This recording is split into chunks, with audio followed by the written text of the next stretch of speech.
नमस्ते मेरे कहानी के साथी, स्वागत है आपका गांव की रातें में, जहां हर रात एक नई कहानी जन्म लेती है और हर कहानी एक रहस्य लेकर आती है। आज की कहानी कुछ अलग है, सर्द, रहस्यमयी और सिहरन भरी।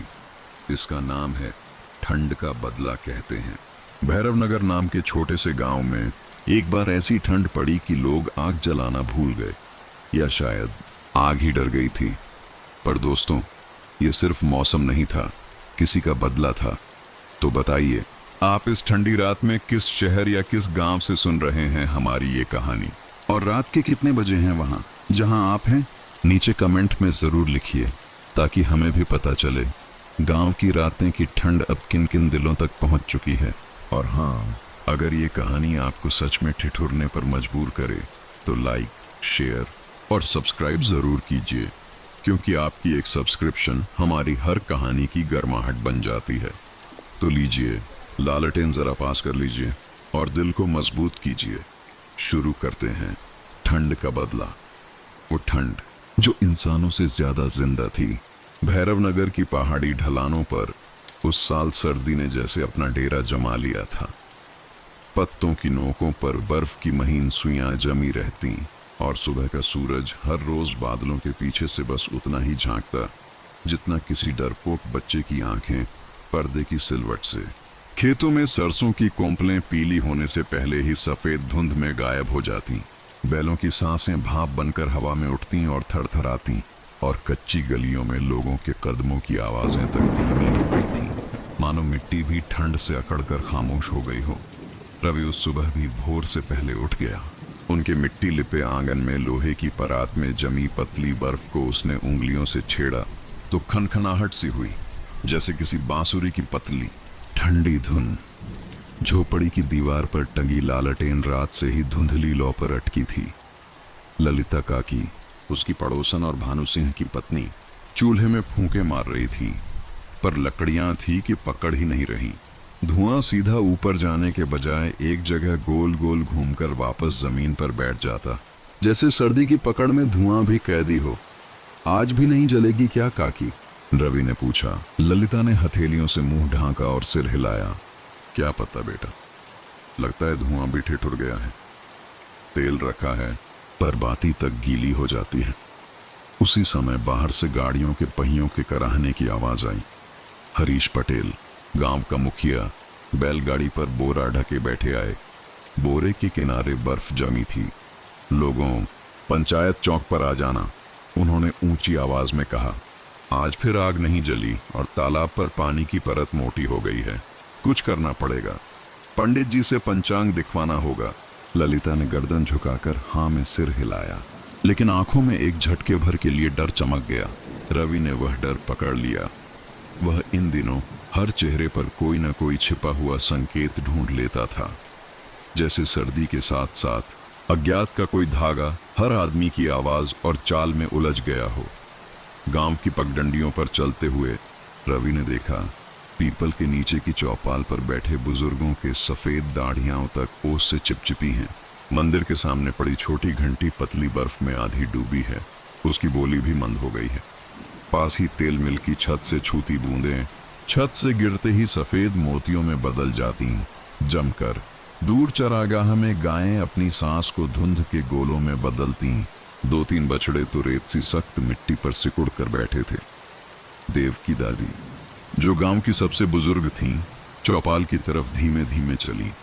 उनके पांव से चप्पल कई बार निकल जाती और वे झुककर उसे पहनती, पर हवा इतनी ठंडी थी कि झुकते ही उनकी कमर चीख उठती, और वह चीख उनके होठों से नहीं, हड्डियों से निकलती थी। फिर भी दादी की आंखों में एक अजीब सा संकल्प था, जैसे वे किसी बहुत पुराने वादे की डोर थामे हुए हों। पंचायत चौक पर धीरे धीरे लोग जमा हो गए। हरीश पटेल ने अपने बोरे से 2-3 सूखी लकड़ियां निकाली और बीचों बीच पतली घास का ढेर जमाया। पंडित कैलाश मंदिर से चलते हुए आए, कंधे पर धोती का सिरा खींचे, बाएं हाथ में एक मोटी पुरानी पोथी दबाए। पोथी की जिल्द पर धूल की परत थी, पर उसके कोनों पर किसी के बार बार छूने के निशान, जैसे पुराना दरवाजा जो हर संकट में खुलता और बंद होता रहा हो। बेल लेकर आऊं? रवि ने पूछा। ले आ, पर कुछ होगा तो जहां तहां से बर्फ की सफेदी उतर जाएगी। हरीश पटेल ने आधी हंसी आधी निराशा में कहा, फिर सबकी ओर मुड़कर बोले, भाइयों बहनों, यह क्या समय आ पड़ा। आग भी हाथ नहीं पकड़ती, सूरज भी पीछे से खिसक जाता है। खेतों में जो थोड़ी बहुत हरियाली थी वह भी धुंध के नीचे दम तोड़ रही है। पंडित जी, आप कुछ देखिए। पंडित कैलाश ने पोथी खोली। पन्ने पलटते हुए उनकी उंगलियां हल्का हल्का कांपी। उन्होंने धीमे से पढ़ना शुरू किया। चैत्र का नक्षत्र जब पर्वत छाया में अटक जाए और खेतों पर ओस का कफन उतर आए, तब गांव को एक साथ दीपदान करना चाहिए। और अगर तब भी सर्दी न पिघले तो किसी से माफी मांगी जाए, किसी ऐसे से जो लौट लौट कर रास्ता मांगता हो। किसी से माफी? हरीश ने तुनक कर पूछा, जैसे यह कोई नासमझी की बात हो। हाँ, पंडित ने कहा, पोथी में लिखा है, कभी कभी मौसम नहीं पाप लौटता है। भीड़ में फुसफुसाहट दौड़ गई। पाप किसका? किससे माफी? किस बात की? वाक्य धुंध की तरह इधर से उधर तैरते रहे। रवि ने देखा, देवकी दादी की आंखें पन्नों के ऊपर कहीं दूर टिक गई थीं। उनके चेहरे पर एक अजीब सी शिकन थी, मानो किसी पुराने कट्टू का धागा फिर कसने लगा हो। किसकी बात कर रहे हैं दादी? रवि ने हौले से पूछा। दादी चौंकी नहीं, जैसे वह सवाल उन्होंने अपने अंदर पहले ही सुन रखा हो। कुछ बातें बच्चा, उन्होंने धीमे, बर्फ से भी धीमे स्वर में कहा। बर्फ से ढकने से भी नहीं छिपती। इसी बीच भानु सिंह गांव का लोहार चौपाल की तरफ आया। भारी कंधे, मुंह पर पतली मूंछें और आंखों में घना सन्नाटा। उसने हाथ में रखा लोहे का छोटा सा टुकड़ा हरीश को दिया। ये लो, इससे चिंगारी तेज होगी। फिर सीधे चूल्हे के ऊपर झुककर उसने पत्थर से पत्थर रगड़ा। एक चमकती चिंगारी उठी, पर तुरंत ही काले धुएं में घिरकर बुझ गई, जैसे किसी ने फूंक मारकर नहीं, नजर लगाकर खत्म कर दी हो। देखा, किसी ने घबराकर कहा, यह साधारण ठंड नहीं। उस शब्द साधारण में इतना डर था कि वह खुद कांप गया। रवि ने ऊपर पहाड़ी की ढलान की तरफ देखा। वहां जहां पतली पगडंडी कब्रिस्तान के पार जाकर जंगल में खो जाती थी, धुंध थोड़ी ज्यादा भारी थी, जैसे किसी ने उसे वहां बिठाकर छोड़ दिया हो। उसी दिशा से एक आवाज आई, बहुत दूर की, बहुत कम, जैसे किसी ने अपने ही दांतों से अपनी आवाज काटकर हवा में छोड़ दी हो। एक औरत की करुण पुकार, जो सुनाई देते ही इंसान के भीतर की गर्मी को मांग ले। रवि को लगा, उसने सुना, ठंड एक वचन है। किसी ने घबराकर कान पकड़ लिए। फिर वही आवाज, किसी ने कहा। पंडित कैलाश ने पोथी बंद कर दी। आज रात हम दीपदान करेंगे। हर घर के सामने दिया जलेगा, मंदिर में घंटा बजेगा।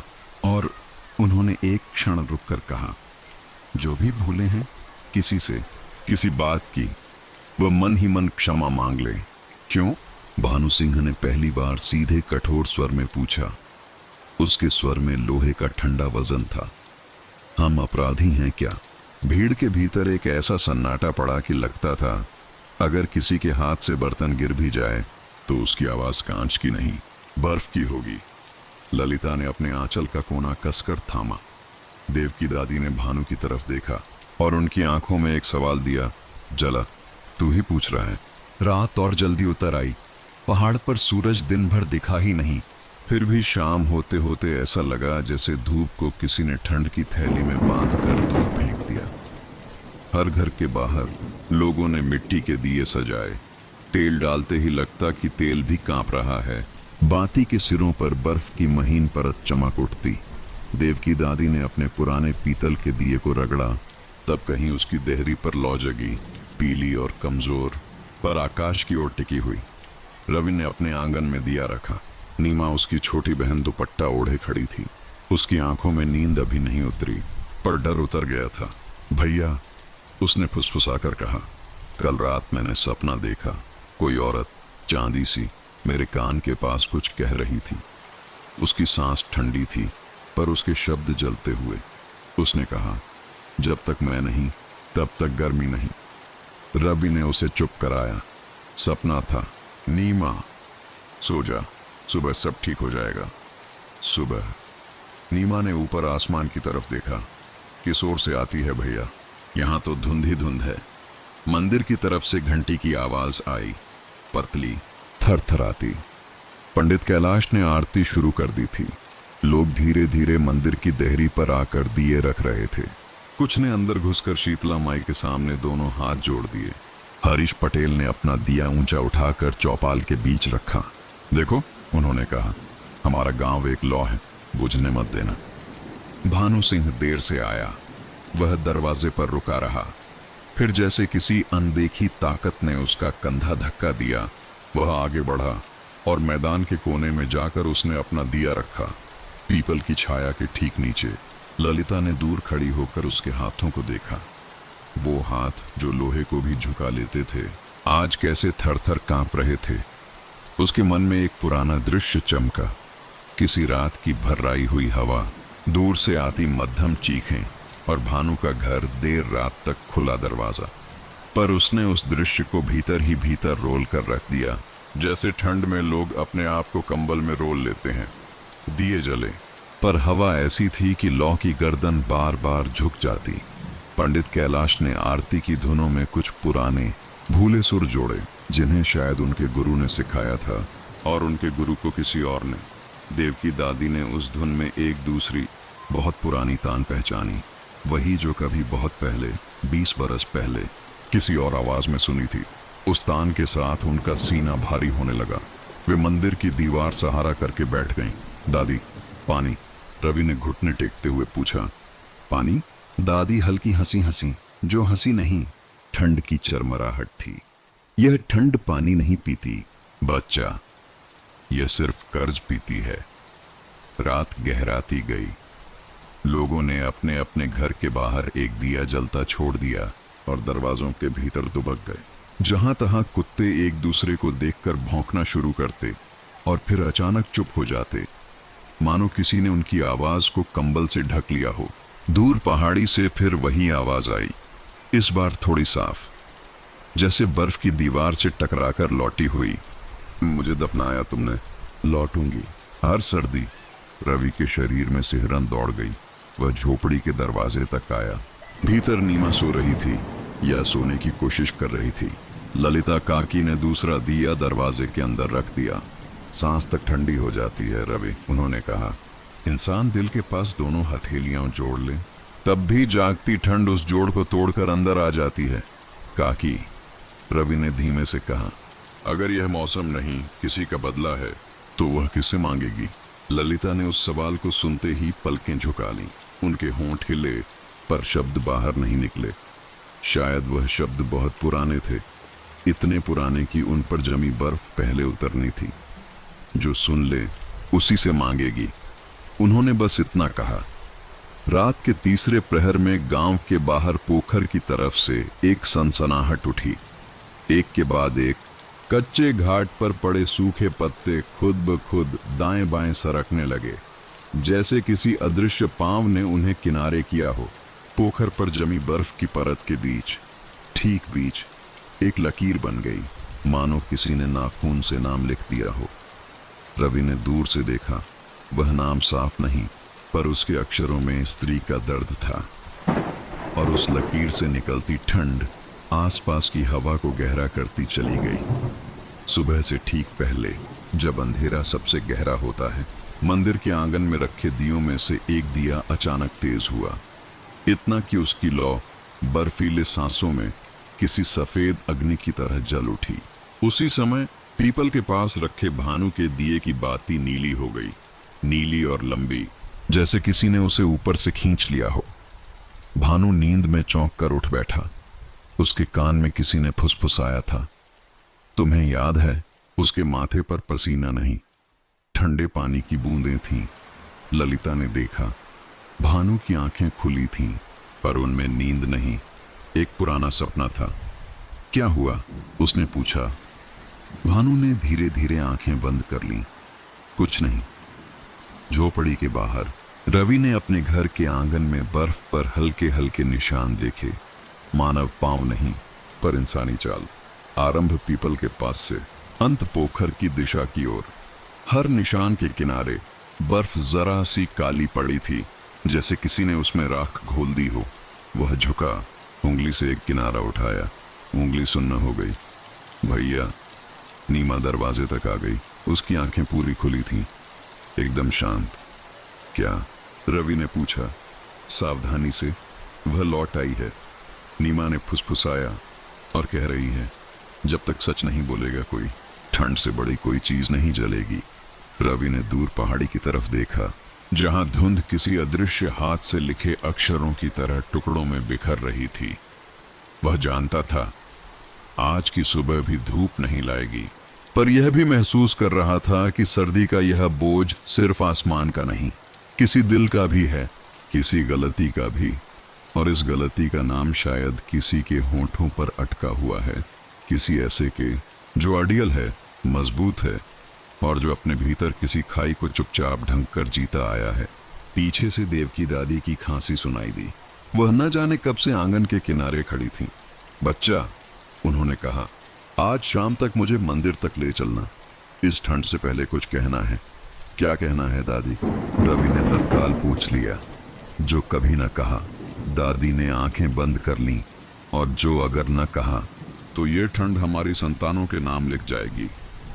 रवि ने हाँ में सिर हिलाया। उसके हाथ अपने आप मुट्ठियां बन गए, न डर से न ठंड से, बस निर्णय से।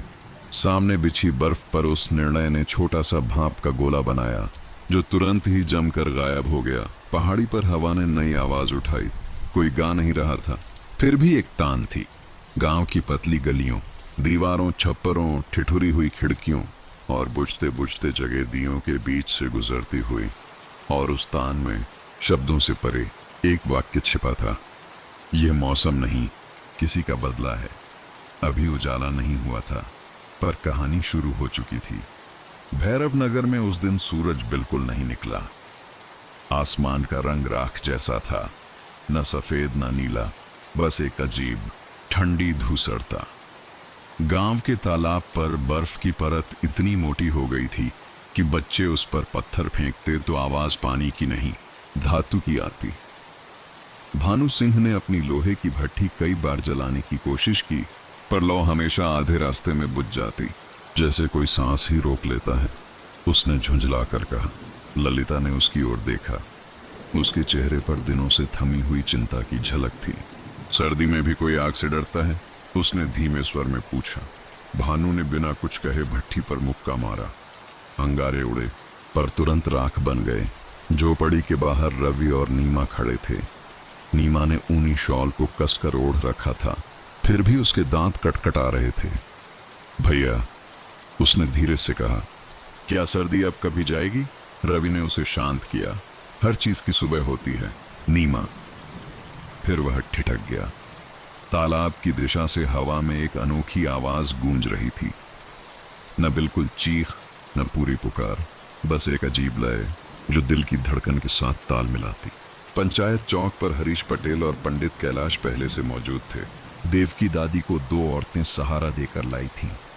उनके पैर अब सर्दी नहीं, किसी पुरानी याद से कांप रहे थे।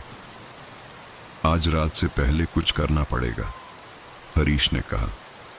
बर्फ अब हमारे खेतों तक पहुंच गई है, मवेशी मरने लगे हैं और बच्चों की सांस ठंडी पड़ती जा रही है। पंडित कैलाश ने अपनी पोथी खोली। उसकी जिल्द अब नमी से फूल चुकी थी, फिर भी उन्होंने सावधानी से एक पन्ना पलटा। यह वही नक्षत्र है, उन्होंने धीरे धीरे कहा, जो 20 साल पहले भी पढ़ा था। जब साध्वी को वाक्य बीच में टूट गया। सबकी नजरें उनकी ओर टिक गईं। देवकी दादी ने गर्दन झुका ली, जैसे कोई अपराध फिर से सांस ले रहा हो। भानु सिंह ने हंसी की कोशिश की, पर वह आवाज भीतर ही जम गई। अब भी वही पुरानी बातें। एक औरत थी, पागल थी, खुद को देवी समझती थी। उसकी आवाज में लोहे का वजन था, पर डर की झंझनाहट भी छिपी थी। दादी ने पहली बार उसकी ओर सीधा देखा। आंखों में वह नमी नहीं थी जो बुढ़ापे की होती है, बल्कि वह नमक था जो किसी भूले जख्म से टपकता है। पागल नहीं थी वो, भानु, उन्होंने कहा। वो ठंड रोकने आई थी, हमने उसे ठंड बना दिया। रवि और नीमा दोनों मंदिर की तरफ दौड़ पड़े। मंदिर की घंटी आधी बर्फ में जमी थी और पंडित कैलाश छोटे दिए जलाने में लगे थे। पंडित जी, रवि ने हाँफते हुए कहा। वो आवाज फिर आई है, तालाब की तरफ से। कैलाश ने दिया बुझने से पहले उसे हाथों से ढक लिया। बेटा, कुछ आवाजें सुनने के लिए नहीं होती, वे बस याद दिलाने आती हैं। किस बात की? कि किसी ने अपना वचन तोड़ा था, पंडित ने फुसफुसाकर कहा। रवि ने देखा, मंदिर की दीवार पर हल्का सा निशान था, जैसे किसी ने नाखून से कुछ लिखा हो। वह झुका, धूल हटाई। लिखा था, मुझे दफनाने वालों में एक अभी जीवित है। उसका दिल धक से रह गया। पंडित जी, ये किसने लिखा? कैलाश ने कोई जवाब नहीं दिया, बस दिए की लौ में आंखें गड़ा दी। शाम होते होते गांव पर एक और ठंडी लहर चढ़ आई। हर झोपड़ी की छत से बर्फ टपकने लगी, जैसे आसमान रो रहा हो। देव की दादी ने सबको अपने घर बुलाया। रवि, नीमा, ललिता, भानु, हरीश और पंडित कैलाश सब वही थे। मैं बूढ़ी हूँ, दादी ने कहा, पर जो देखा था वो अभी भी याद है। 20 साल पहले जब गांव सूख रहा था, कोई बरसात नहीं हुई थी। उसी साल एक साध्वी आई थी, सफेद वस्त्रों में, बालों में बर्फ की गंध और आंखों में ठंडी रोशनी। उसने कहा था कि अगर गांव को ठंड से बचाना है तो उसे एक बलि चाहिए, मासूम की नहीं, अपराध की। तो क्या किया हमने? ललिता ने कांपते हुए पूछा। दादी की आवाज टूट गई। हमने उसे ही अपराधी बना दिया। कहा, तू पागल है, तू गांव को श्राप दे रही है। भीड़ ने घसीट लिया उसे मंदिर के पीछे और मिट्टी में गाड़ दिया। भानु के चेहरे पर रंग उड़ गया, उसके होंठ कांपे। बस करो दादी, वो सब बीत चुका। नहीं भानु, दादी ने कहा, कुछ बातें बीतने से पहले लौटती हैं। उस रात हवा का रंग बदल गया। पहाड़ियों से नीचे उतरती बर्फ अब धूल की तरह नहीं, राख की तरह गिर रही थी। ललिता ने झोपड़ी का दरवाजा बंद किया, पर दरारों से फिर भी एक ठंडी लहर भीतर घुस आई। भानु बिस्तर पर लेटा था, आंखें खुली, सांस भारी। अचानक बाहर से वही आवाज आई, वही जो पहले तालाब से आई थी, अब पास, बहुत पास। भानु झटके से उठा। दरवाजा हिला, बाहर कोई नहीं, बस एक दिया था जो हवा में डगमगा रहा था। उसकी लौ नीली थी, नीली ठीक वैसी जैसी दादी ने कहा था कि साध्वी के वस्त्रों की थी। झोपड़ी के भीतर नीमा अचानक जाग उठी। भैया, उसने बुदबुदाया, वो औरत खड़ी है दरवाजे के पास। रवि ने देखा, दरवाजे की झिड़ी में सचमुच एक छाया थी, पतली, सफेद, स्थिर, जैसे बर्फ की लकीर ने इंसान का रूप ले लिया हो। वह आवाज फिर आई, जब तक सच जिंदा है, ठंड मर नहीं सकती। और उसी क्षण आंगन में रखे सारे दिए एक साथ बुझ गए। अगली सुबह गांव के लोग जब बाहर निकले तो तालाब की बर्फ पर एक और नाम लिखा मिला, भानु सिंह। भैरवनगर की सुबह अब किसी सर्द दिन की शुरुआत नहीं, बल्कि किसी डर की अगली किस्त लगने लगी थी। रात की वह नीली लौ और तालाब पर उभरा नाम भानु सिंह पूरे गांव में हवा की तरह फैल गया। किसी ने कहा, यह पंडित कैलाश का श्राप है, तो किसी ने फुसफुसाकर कहा, नहीं, यह तो वही शीत साध्वी है, लौट आई है अपने हक का हिसाब लेने। देव की दादी ने उस सुबह अपने दरवाजे पर कोई दीपक नहीं जलाया। वह बस खाट पर बैठी आसमान की ओर देखती रही। उनकी आंखों में बर्फ का रंग था, पारदर्शी और ठंडा। वो अब किसी से नहीं डरेगी। उन्होंने धीमे स्वर में कहा, अब ठंड इंसानों को नहीं, इंसान ठंड को डरने लगेंगे। रवि उस दिन चैन से नहीं बैठ सका। रात के बाद से ही उसे लगता था कि तालाब की बर्फ के नीचे कुछ छिपा है, कोई निशान, कोई राज जो सर्दी से भी पुराना है। भैया, मत जाना वहां, नीमा ने कांपते स्वर में कहा। अगर वो सच में लौट आई है तो? रवि ने उसका सिर सहलाया। अगर लौट आई है तो उसे सुना भी जाएगा। किसी को तो सुनना होगा ना नीमा। ललिता काकी ने दरवाजे से आवाज दी, रवि, पंडित जी बुला रहे हैं मंदिर में। वह मंदिर पहुंचा तो देखा, पंडित कैलाश एक पुराने संदूक को खोल रहे थे। संदूक में तांबे की घंटियां, कुछ ताबीज और एक पुराना कपड़ा था जिस पर हल्के अक्षरों में कुछ लिखा था, शीत मंत्र। ये वही कपड़ा है जो शीत साध्वी के पास था, पंडित ने कहा। 20 साल से इसे किसी ने नहीं छुआ, पर अब लगता है इसकी जरूरत फिर से पड़ेगी। पर क्यों लिखा उसका नाम तालाब पर? रवि ने पूछा। पंडित कैलाश ने धीरे से कहा, क्योंकि वो कभी मरी ही नहीं बेटा। उसे दफनाया गया था, पर बर्फ ने उसे जिंदा रखा, और अब हर सर्दी में वह सांस लेती है किसी नए नाम के साथ। दोपहर तक आकाश और भी धूसर हो गया। हवा में राख की गंध थी और बर्फ में किसी अदृश्य शरीर की गर्मी। रवि ने एक पुराना फावड़ा उठाया और तालाब की दिशा में चल पड़ा। देवकी दादी ने उसे जाते देखा, पर कुछ नहीं कहा, बस अपने होंठों से कोई प्राचीन मंत्र बुदबुदाया। तालाब अब एक सफेद मैदान था। बीच में जहां कल भानु सिंह लिखा था, वहां अब हल्की दरारें थीं, जैसे बर्फ खुद अंदर से सांस ले रही हो। रवि घुटनों के बल झुका और फावड़े से हल्का वार किया। 3 वारों के बाद बर्फ फटने लगी। नीचे मिट्टी और फिर कुछ चमका। उसने मिट्टी हटाई। एक छोटा सा ताबीज था, काले धागे में बंधा, बीच में नीला पत्थर जो ठंड में भी गर्म महसूस हो रहा था। रवि ने उसे छुआ और उसी पल कानों में एक आवाज गूंज उठी, बहुत पास से, जैसे किसी ने फुसफुसा कर कहा हो, यह मेरा नहीं, उसका है जिसने मुझे गाड़ा था। रवि घबरा कर पीछे हटा। हवा में एक झोंका उठा और बर्फ के कण ऐसे घूमे जैसे कोई अदृश्य आकृति आकार ले रही हो। उसके कानों में वही तान गूंज उठी, जब तक स्वीकार नहीं, सर्दी जिंदा रहेगी। उसी समय गांव में भानु सिंह अपनी भट्ठी के पास बैठा था। ललिता ने उससे कहा, आज फिर आग नहीं जली? भानु ने सिर हिलाया। अब तो लगता है आग भी मुझसे डरती है। ललिता ने उसके हाथ पर नजर डाली। वहां एक नया जलन का निशान था, जैसे किसी ने गर्म पत्थर रखा हो। ये कैसे हुआ? भानु ने नजरें चुरा ली। शायद कल रात दिया गिर गया था। ललिता समझ नहीं पाई, पर उसके मन में कहीं एक डर गहरा गया। वह जानती थी कि भानु कुछ छिपा रहा है। उसके शब्दों में अक्सर ठंड के साथ पछतावे की गंध आती थी। रात को जब वह सोने गई तो देखा भानु करवट लेकर सो रहा है, पर उसके होंठों से कोई शब्द फिसल रहे हैं। धीरे धीरे वह पास झुकी। मुझे माफ कर दो, उसने सुना। मैंने तेरे बदले को नहीं समझा। ललिता का दिल जम गया। भानु किससे बात कर रहा था? उसकी आंखों के सामने कल का नीला दिया चमक गया। नीमा फिर से उसी नींद में गई और उसी आवाज में लौट आई। सपने में उसने देखा, एक औरत सफेद वस्त्रों में नदी के किनारे बैठी है। उसके बालों में बर्फ जमी है और आंखों में आग। वह नीमा की तरफ देखती है और कहती है, मैं ठंड नहीं, ठुकराई हुई प्रार्थना हूं। फिर उसने अपनी हथेली खोली। उसमें वही नीला ताबीज था जो रवि ने पाया था। इसे वापस दो, तभी गर्मी लौटेगी। नीमा की आंख खुली तो उसकी हथेलियों में कुछ ठंडा रखा था, वही ताबीज। वह डर कर उठी। भैया! रवि भाग कर आया। ये मेरे कमरे में कैसे आया? उसने कांपते स्वर में पूछा। रवि ने कोई जवाब नहीं दिया, बस ताबीज को कसकर पकड़ा।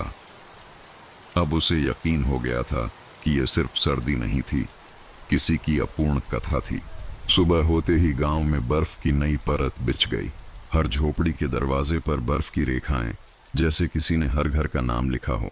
देवकी दादी ने जब बाहर देखा तो उनके दरवाजे पर सिर्फ एक शब्द लिखा था, साक्षी। उन्होंने कांपते हुए कहा, अब वक्त आ गया है। जिसने देखा था उससे बोलना होगा। पंडित कैलाश मंदिर की सीढ़ियों पर बैठे थे। पोथी खुली थी, पर पन्ने अपने आप पलट रहे थे। रवि उनके पास पहुंचा और ताबीज दिखाया। यही है, कैलाश ने कहा। उसकी आत्मा इससे बंधी है। जब तक यह किसी दोषी के हाथों से धरती को नहीं छुएगा, ठंड खत्म नहीं होगी। रवि ने पूछा, तो दोषी कौन है? कैलाश ने उसकी आंखों में देखा, जिसका नाम बर्फ ने खुद लिखा है। उस रात गांव में किसी ने नींद नहीं ली। लोगों ने दरवाजे बंद कर लिए, दिए जलाए, मंत्र पढ़े, पर हवा में बर्फ के साथ एक और चीज थी, किसी की नाराज सांस। ललिता ने देखा, भानु बाहर खड़ा है, बिना चप्पल, बिना शॉल। उसकी आंखें किसी अदृश्य चीज पर टिकी थीं। कहां जा रहे हो? उसने पुकारा। भानु ने धीरे से कहा, जहां से ठंड शुरू हुई थी। वहां कौन है? वो जो अब भी मुझसे जवाब चाहती है और वह पहाड़ी की ओर चल पड़ा। पीछे से रवि और नीमा ने देखा, उसकी परछाई बर्फ में लंबी होती गई और कुछ ही देर बाद धुंध ने उसे निगल लिया। तालाब के किनारे बर्फ की सतह फिर फटी और उस पर नई लकीर उभरी। एक सच बाकी है, भैरव नगर की उस सुबह सूरज कहीं नहीं था, पर मंदिर के ऊपर उड़ते कौवे जैसे किसी अदृश्य शव पर मंडरा रहे थे। रात की ठंड अब सामान्य नहीं लग रही थी, उसमें कोई जान थी, कोई इरादा। गांव के हर दरवाजे पर बर्फ की नई परत जम गई थी और हवा में राख जैसी गंध थी, सूखी, जली और फिर भी गीली। रवि अपने दोनों हाथों में ताबीज को कसकर पकड़े हुए मंदिर की ओर जा रहा था। नीमा पीछे पीछे चल रही थी, उसके पैरों के निशान बर्फ में बने जा रहे थे, पर कुछ ही कदम बाद खुद ब खुद मिट भी जाते, जैसे कोई अदृश्य हाथ उन्हें मिटा रहा हो। मंदिर के दरवाजे पर पंडित कैलाश पहले से बैठे थे। उनके चारों ओर दीपक जल रहे थे, लेकिन उनकी लौ नीली थी, पीली नहीं। भैरव नगर में अब आग भी ठंडी जलने लगी थी। पंडित कैलाश ने पोथी को अपने सामने खोला। उसके पन्नों पर कुछ अक्षर ऐसे उभरे हुए थे मानो किसी ने बर्फ से लिखे हों, और वही बर्फ अब भी पिघली नहीं थी। ये पोथी, उन्होंने धीमे स्वर में कहा, मंदिर के तहखाने में रखी थी। इसे तब से नहीं खोला गया जब से साध्वी को गाड़ा गया था। रवि ने आश्चर्य से पूछा, और आप जानते थे कि यह यहाँ है? जानता था। कैलाश ने गहरी सांस ली। पर कुछ ज्ञान पाप से ज्यादा भारी होता है। यह वही पाप है। उन्होंने पन्ना पलटा। उस पर लिखा था, जब ठंड इंसान से डरना छोड़ दे, तब धरती को एक निर्दोष की नहीं, एक अपराधी की अग्नि चाहिए। रवि के माथे पर बल पड़ा। अपराधी की अग्नि? कैलाश ने आंखें झुकाई। साध्वी ने बलि नहीं, स्वीकार मांगा था। किसी एक को अपने किए का सच बोलना था। मगर उस रात उनकी आवाज टूट गई। मंदिर की दीवारों से ठंडी हवा चली, दीपक एक पल को कांपे और दीवारों पर परछाइयां हिली। उस क्षण नीमा ने देखा, एक परछाई बाकी सबसे अलग थी। वह स्थिर थी, पर सांस ले रही थी। पंडित जी, नीमा की आवाज कांप गई। वो दीवार के पीछे कोई खड़ा है। कैलाश ने धीमे से कहा, नहीं, वह कोई नहीं, वह वही है जो सुन रही है कि कौन सच बोलेगा। देव की दादी मंदिर पहुंची, दो औरतों के सहारे। उनकी आंखें लाल थीं, जैसे किसी ने पूरी रात रोने के बजाय धुंध पी ली हो। अब पोथी नहीं, पाप खुलेगा, उन्होंने कहा। भानु सिंह की अनुपस्थिति सबको खल रही थी। ललिता मंदिर के बाहर खड़ी थी, पर अंदर आने की हिम्मत नहीं कर पा रही थी। रवि ने देखा, उसकी आंखें खाली थीं, पर भीतर कुछ जल रहा था, जैसे किसी ने भीतर ही भीतर दीपक रख छोड़ा हो। दादी, रवि ने पूछा, आप जानती हैं ना असली सच क्या है? देव की दादी ने सिर झुकाया। हाँ बच्चा, मैं जानती हूं, और ये मंदिर भी जानता है। उस रात जब साध्वी ने कहा था कि किसी अपराधी की आत्मा से ठंड मिटेगी, तो भीड़ ने सोचा, अगर हम सब अपराधी हैं तो किसी एक को गाड़ दो। वह एक बन गया भानु। भानु? रवि चौंका। तो फिर वो अपराधी नहीं? नहीं, दादी बोली, वो नहीं था। वो सिर्फ सबसे कमजोर वक्त पर चुप रहा था। असली अपराध वो था, उसकी चुप्पी। मंदिर के अंदर हवा गूंज उठी। दीवारों से आवाज आई, धीमी पर साफ। चुप्पी ही पहला अपराध होती है। बाहर से पगडंडी की ओर से किसी के कदमों की आवाज आई। भानु सिंह मंदिर की ओर आ रहा था। सिर पर बर्फ जमी, आंखों में नींद नहीं, पश्चाताप की लकीरें गहरी। उसके कदमों के नीचे बर्फ पिघल नहीं रही थी, जैसे धरती खुद उसे पहचान नहीं रही हो। वह सीधा मंदिर के अंदर आया। सबकी नजरें उस पर टिक गईं। तुम आ गए, पंडित कैलाश ने कहा। भानु ने सिर झुकाया। कहां तक भागता? सर्दी से नहीं, अपने किए से डर था। ललिता ने भीतर आकर उसका हाथ पकड़ा। क्या किया था तुमने? उसने कांपते स्वर में पूछा। भानु की आंखें नीमा पर ठहरी। 20 साल पहले जब साध्वी को गांव ने पकड़ लिया था, मैंने उसे भागने का रास्ता दिखाया था।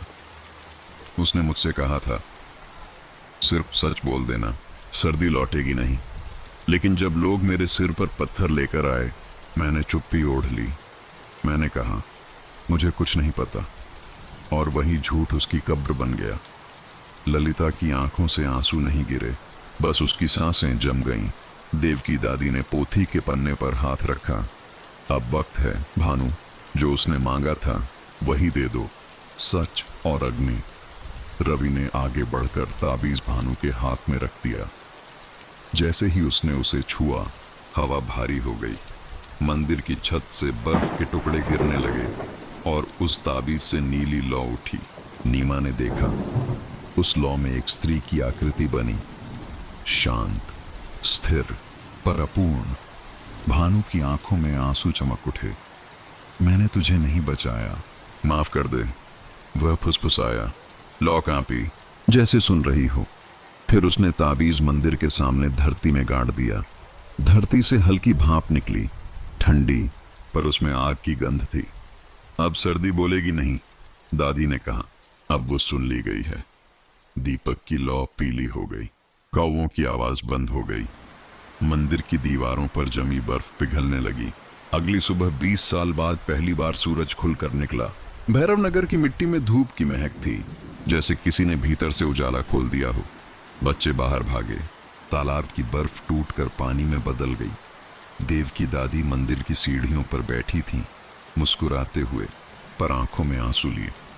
अब यह सर्दी जिंदा नहीं, बस याद है, उन्होंने कहा। भानु सिंह मंदिर के सामने बैठा था, चुप पर हल्का।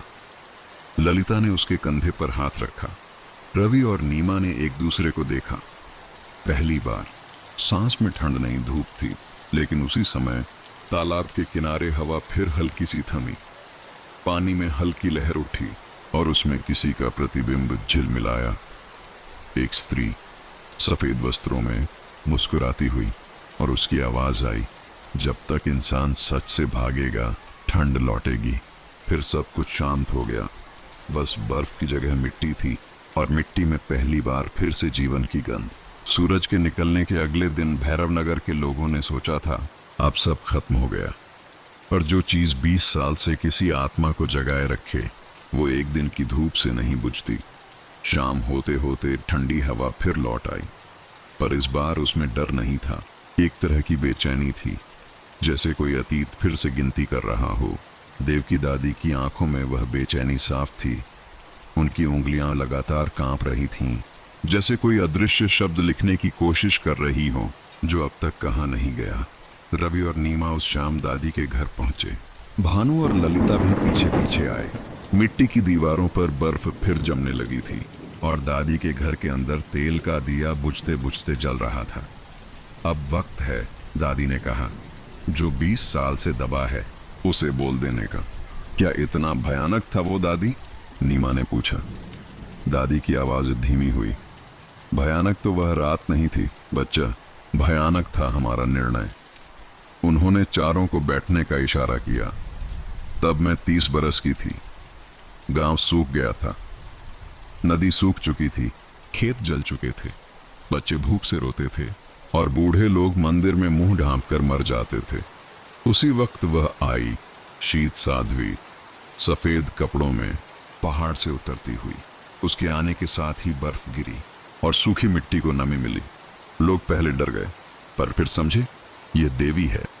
साध्वी बोली, यह ठंड ईश्वर का वरदान है, पर इसका संतुलन तभी रहेगा जब हर साल एक इंसान अपना पाप स्वीकार करेगा। हम सब ने पूछा, कौन पापी?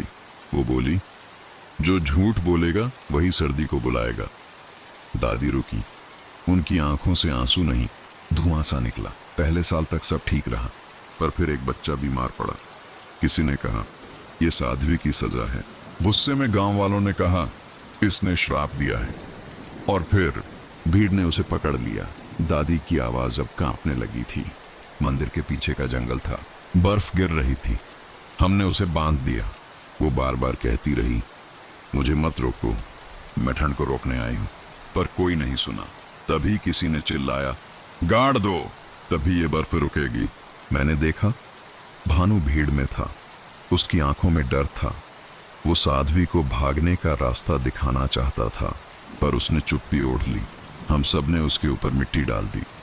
वो आखिरी बार बोली, अगर कभी सच नहीं बोला गया तो मेरी ठंड तुम्हारे दिलों में घर करेगी। दादी ने दीवार की ओर देखा। मानो वह वाक्य आज भी हवा में गूंज रहा हो। उस रात जब आखिरी मिट्टी का ढेला गिरा, अचानक आसमान से ओले बरसे और अगले ही दिन गांव के तालाब में बर्फ जम गई। भानु अब तक सिर झुकाए बैठा था। ललिता ने उसका हाथ थाम लिया। अब बोलो भानु, जो भीतर दबा है, भानु ने धीमे स्वर में कहा। उस रात जब उसने मेरी ओर देखा, मैं डर गया था। अगर मैं बोलता तो भीड़ मुझे भी गाड़ देती। मैंने खुद को बचा लिया और उसी पल उसे खो दिया। अब समझ आया, सर्दी उसी डर की संतान है। रवि ने कहा। तो अब क्या करना होगा? दादी ने जवाब दिया। जिस तरह हमने उसे मिट्टी दी थी, वैसे ही अब उसकी आत्मा को अग्नि देनी होगी। सच की अग्नि, पछतावे की नहीं। अचानक खिड़की से हवा का झोंका आया। दिया कांपा और बुझ गया। नीमा ने देखा, दरवाजे की दहलीज पर बर्फ की एक पतली रेखा बन गई थी। वह धीरे धीरे शब्दों में बदलने लगी। पहाड़ी के पार वही स्थान। रवि ने समझ लिया, यह वही जगह है जहां साध्वी को गाड़ा गया था। दादी, उसने कहा, क्या हमें वहां जाना होगा? दादी ने सिर हिलाया। हाँ, और याद रखना, वहां आग जलाना आसान नहीं होगा, क्योंकि जहां बर्फ ने किसी को जिंदा रखा हो, वहां गर्मी भी मर जाती है। अगले दिन सुबह रवि, भानु, ललिता, नीमा और देव की दादी पहाड़ी की ओर निकले। पंडित कैलाश ने उन्हें आशीर्वाद दिया और कहा, वहां सत्य की परीक्षा होगी। अगर लौ जली तो ठंड खत्म, अगर बुझी तो अगला नाम बर्फ खुद चुनेगी। रास्ता कठिन था। बर्फ हर कदम पर गहराती जा रही थी। पेड़ों की डालों से बर्फ के टुकड़े गिरते तो आवाज गूंजती, जैसे किसी के कराहने की। भानु के हाथ में वही नीला ताबीज था। नीमा बार बार पीछे देखती, मानो कोई अदृश्य आकृति उनके पीछे पीछे चल रही हो। आखिर वह जगह आई, एक छोटा सा मैदान, जहां मिट्टी सफेद नहीं, धूसर थी, जैसे किसी ने यहां समय को ही जला दिया हो। दादी ने कहा, यही थी उसकी कब्र। रवि ने झुककर देखा। मिट्टी के बीच एक जमी हुई माला थी और कुछ कांच के टुकड़े। भानु ने ताबीज जमीन पर रखा और अपने दोनों हाथ जोड़ दिए। साध्वी, उसने कहा, मैंने तेरी बात नहीं मानी थी। मैंने तेरी आवाज दबा दी थी। अब मैं तेरे लिए आग जलाता हूं, अपने पाप की नहीं, तेरे सत्य की। उसने चकमक पत्थर रगड़ा। चिंगारी उठी पर बुझ गई। फिर उसने आंखें बंद की। अब तू ही लौ दे। और तभी हवा रुक गई। बर्फ के बीच से एक हल्की नीली चमक उठी, वहीं जो ताबीज में थी। भानु ने देखा, आग खुद जल उठी, धीमी, स्थिर और गर्म। देव की दादी के चेहरे पर शांति उतर आई। 20 साल की ठंड अब खत्म होगी, उन्होंने कहा, पर याद रखना, ये आग सजा नहीं, मुक्ति है। अगली सुबह जब वे गांव लौटे तो आकाश साफ था। सूरज की किरणें बर्फ पर नहीं, मिट्टी पर पड़ रही थी।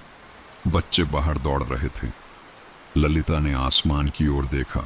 पहली बार उस पर धुआं नहीं, रोशनी थी। भानु ने तालाब के पास खड़े होकर मिट्टी को छुआ। वह अब ठंडी नहीं थी। साध्वी अब सो गई है, उसने कहा। देव की दादी ने मुस्कुराकर कहा, नहीं बेटा, वो सोई नहीं, वो शांत हुई है। रवि और नीमा ने मंदिर की ओर देखा। दिया फिर से जल रहा था, पर अब उसकी लौ पीली थी, नीली नहीं। पर उसी रात जब सब अपने घरों में सो गए, तालाब की सतह पर हल्की हवा चली। बर्फ अब नहीं थी, पर पानी पर एक शब्द तैरता दिखा, धन्यवाद। और उस शब्द के नीचे हल्की रोशनी चमकी, ठंड की नहीं, आत्मा की। भैरव नगर में 20 साल पुरानी ठंड आखिरकार थम गई थी, या कम से कम लोगों को ऐसा लग रहा था। अब सूरज दिन में दिखता था, बच्चों की हंसी फिर गलियों में गूंजती थी और तालाब का पानी फिर से झिलमिलाने लगा था। पर नीमा के भीतर कुछ अभी भी नहीं पिघला था। उसकी आंखों के नीचे हल्की नीली छायाएं थीं, जैसे नींद में भी कोई बर्फ सांस ले रही हो। रात को जब बाकी गांव सो जाता, नीमा के सपनों में वही औरत लौटती, सफेद वस्त्रों में, शांत पर अधूरी। हर बार उसकी आंखों में एक नई कहानी होती। हर बार वह कुछ कहने आती और हर बार उसकी आवाज किसी ठंडी हवा में गुम हो जाती। उस रात नीमा ने देखा, वह खुद तालाब के किनारे खड़ी है। चारों ओर बर्फ है, पर बीच में पानी चमक रहा है। पानी के भीतर एक स्त्री बैठी है, वही शीत साध्वी, उसके होंठ हिल रहे थे पर आवाज नहीं आ रही थी। नीमा ने झुककर सुना और अचानक पानी की सतह से शब्द निकले, ठंड खत्म नहीं होती जब तक क्षमा अधूरी रहे। नीमा चौंकी, पर दादी ने कहा था कि अब मुक्ति हो गई। स्त्री मुस्कुराई, मुक्ति आग से नहीं क्षमा से मिलती है, और अब क्षमा तुम्हारे हाथ में है। फिर धीरे धीरे वह पानी में विलीन हो गई। नीमा की आंख खुली, उसकी हथेली में हल्की नमी थी और कुछ नीला सा चमक रहा था, ताबीज का एक टुकड़ा। सुबह होते ही नीमा भागकर देव की दादी के घर पहुंची। दादी दरवाजे पर बैठी थी। पीपल की छाया उन पर ऐसे पड़ रही थी जैसे समय खुद उन्हें छूकर जा रहा हो। नीमा ने सब बताया, सपने, ताबीज का टुकड़ा और साध्वी के शब्द। दादी की आंखें गहरी हो गईं। बेटी, उन्होंने कहा, जिस रात साध्वी को गाड़ा गया उसने किसी को श्राप नहीं दिया था, उसने बस एक वचन लिया था। उसने कहा था, जब मेरा संदेश अगली पीढ़ी के किसी हृदय में गूंजेगा तब ठंड सचमुच खत्म होगी। मतलब अभी कुछ बाकी है। हाँ, दादी बोली, सर्दी ने बदला नहीं लिया था, वह प्रतीक्षा कर रही थी किसी ऐसे के लिए जो बिना डर बिना पाप के बोले। नीमा ने ताबीज के टुकड़े को देखा। तो अब मुझे क्या करना है? दादी ने कहा, जिस स्थान पर उसे गाढ़ा गया था वहां 2 बार लौ जली, पर तीसरी लौ अभी बाकी है। वह तीसरी लौ क्षमा की होगी, जिसे केवल निर्दोष हृदय जला सकता है। शाम होते होते आकाश पर बादल लौट आए। रवि ने देखा, नीमा अकेली पहाड़ी की दिशा में जा रही है। कहाँ जा रही हो? उसने पूछा। नीमा ने पीछे मुड़कर मुस्कुराया। जहां ठंड ने अपनी आखिरी सांस ली थी वहां उसकी आत्मा अभी जाग रही है। रवि, भानु, ललिता और देव की दादी सब पीछे हो लिए। रास्ता वैसा ही था। बर्फ के निशान अब मिट चुके थे, पर मिट्टी में नमी वहीं थी। वो मैदान अब सूना नहीं लग रहा था, जैसे धरती किसी आने वाले को पहचान कर सांस रोक चुकी हो। नीमा ने ताबीज का टुकड़ा उस जगह रखा जहां पहले नीला दीपक जला था। धीरे धीरे उसकी आंखें बंद हो गईं। अचानक हवा रुक गई, चारों ओर का शोर थम गया।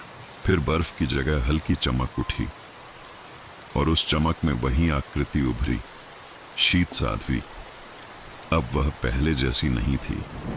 उसके चेहरे पर न क्रोध था न पीड़ा, बस एक थकान जो सदियों पुरानी थी। उसने नीमा की ओर देखा और कहा, तुम्हारे हाथ में वही वचन है जो मुझसे छिन गया था, अब तुम्हें उसे लौटाना है, क्षमा में। नीमा ने धीरे धीरे आंखें खोली। किसे क्षमा? साध्वी ने पीछे इशारा किया। वहां भानु सिंह खड़ा था। वह कांप उठा।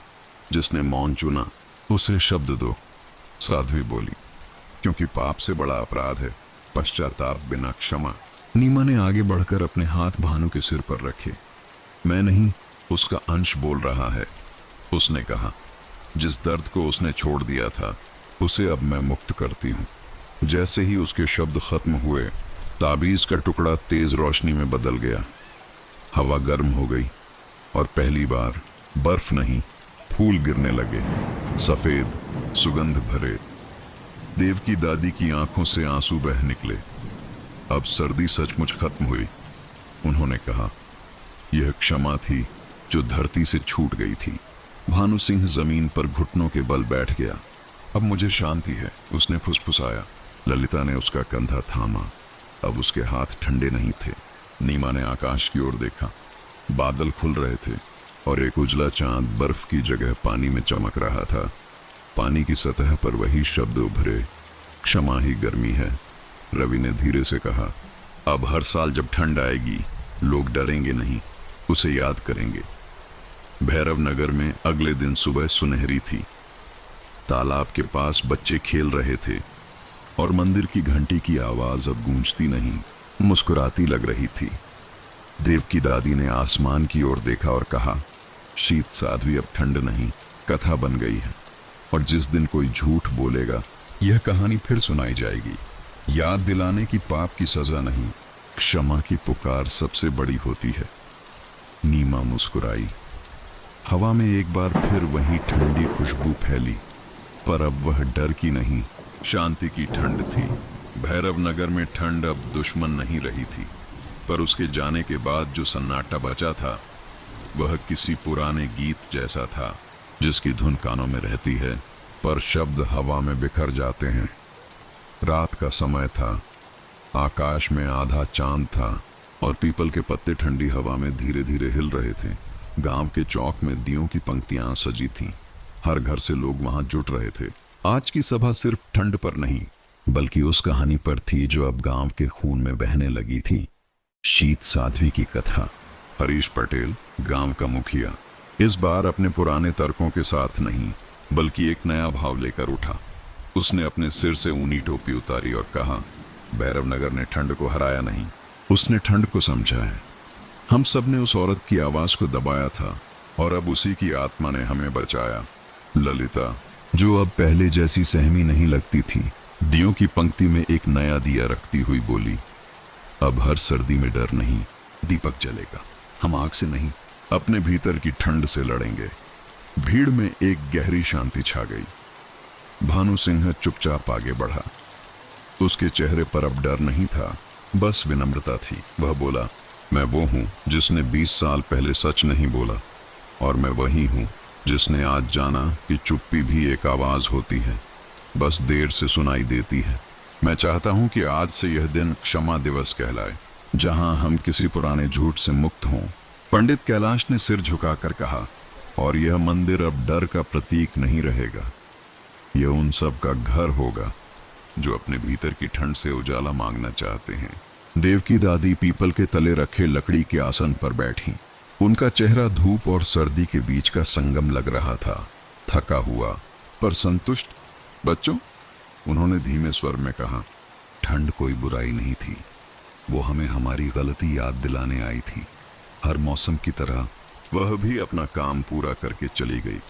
अब अगर तुम चाहते हो कि वह लौटे नहीं, तो उसे भुलाओ मत, उसे याद करो, क्योंकि याद ही वो अग्नि है जो हर सर्दी को रोशन बनाती है। रवि ने पास आकर दादी के पांव छुए। हम याद रखेंगे दादी, उसने कहा। हर सर्दी, हर दीप में उसका नाम रहेगा।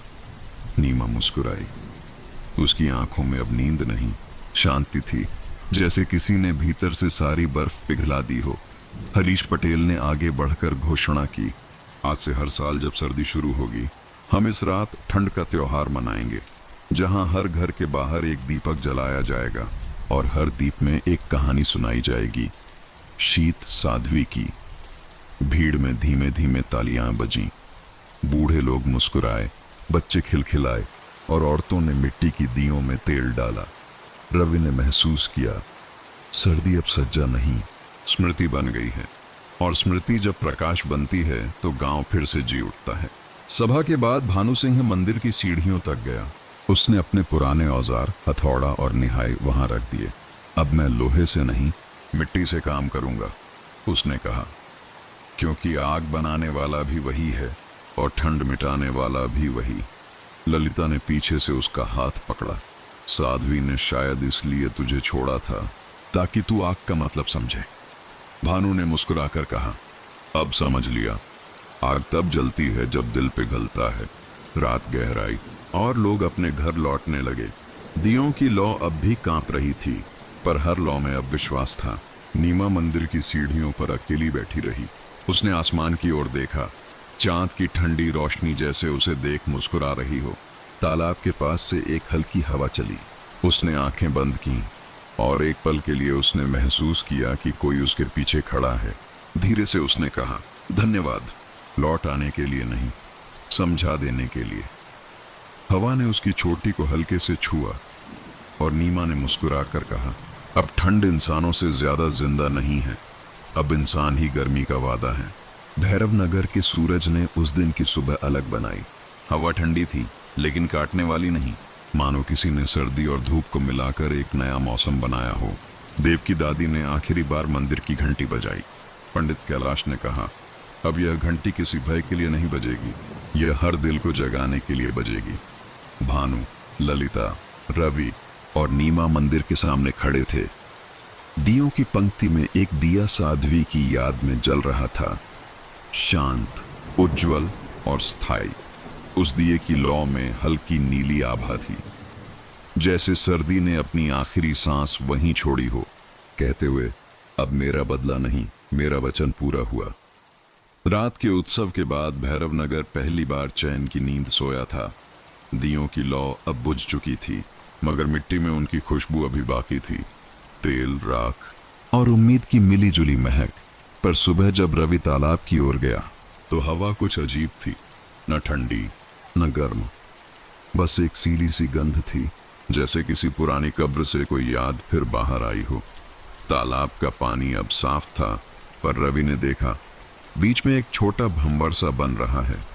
पानी किसी दिशा से खींच नहीं रहा था, बल्कि भीतर से उठ रहा था, जैसे कोई नीचे से कुछ लौटा रहा हो। वह धीरे धीरे आगे बढ़ा। नीमा ने पीछे से आवाज दी, भैया रुक जाओ। फिर वही जगह है, पर रवि नहीं रुका। वह घुटनों के बल झुका और तालाब की सतह पर हाथ डाला।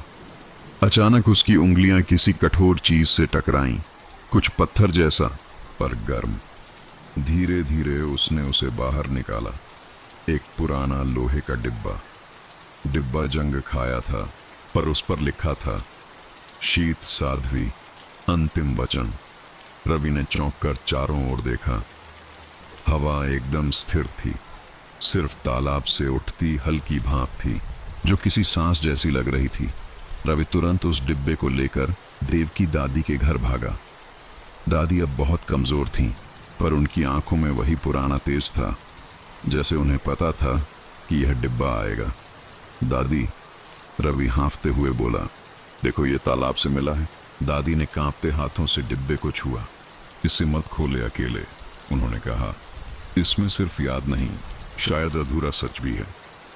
थोड़ी देर में भानु, ललिता, नीमा और पंडित कैलाश भी वहां पहुंचे। दादी ने दीपक जलवाया और सबको आसन पर बैठने कहा। फिर उन्होंने धीमे स्वर में कहा, 20 साल पहले जब हमने उसे मिट्टी दी थी, तब उसने अपने साथ एक चिट्ठी भी रखवाई थी। उस चिट्ठी को किसी ने कभी नहीं देखा। रवि ने धीरे से डिब्बा खोला। अंदर एक पुराना कागज था, जो अब आधा राख बन चुका था। उस पर शब्द धुंधले थे, पर कुछ वाक्य अब भी पढ़े जा सकते थे। जो यह पढ़ रहा है जान ले, मैंने ठंड नहीं, संतुलन मांगा था। मेरी प्रार्थना थी कि कोई एक इंसान हर साल अपनी गलती स्वीकार करे, ताकि धरती संतुलित रहे। पर जब उन्होंने मुझे गाड़ा, मैंने अपनी श्वास में वचन छोड़ा, जब तक सच पूरा ना हो मेरी ठंड अधूरी रहेगी। फिर नीचे कुछ और लिखा था, मेरी मौत का आदेश सिर्फ भीड़ ने नहीं दिया था, उसमें एक नाम और है, वो जिसने मेरे आने की भविष्यवाणी की थी, पर बाद में डर कर मुझे श्राप कहा। कागज के आखिरी हिस्से में कुछ धुंधला था, पर एक नाम साफ उभरा, पंडित कैलाश। कमरे में अचानक सन्नाटा छा गया। नीमा के हाथ कांप गए, भानु के होंठ सूख गए। दादी ने गहरी सांस ली। मुझे डर था, यही सच है।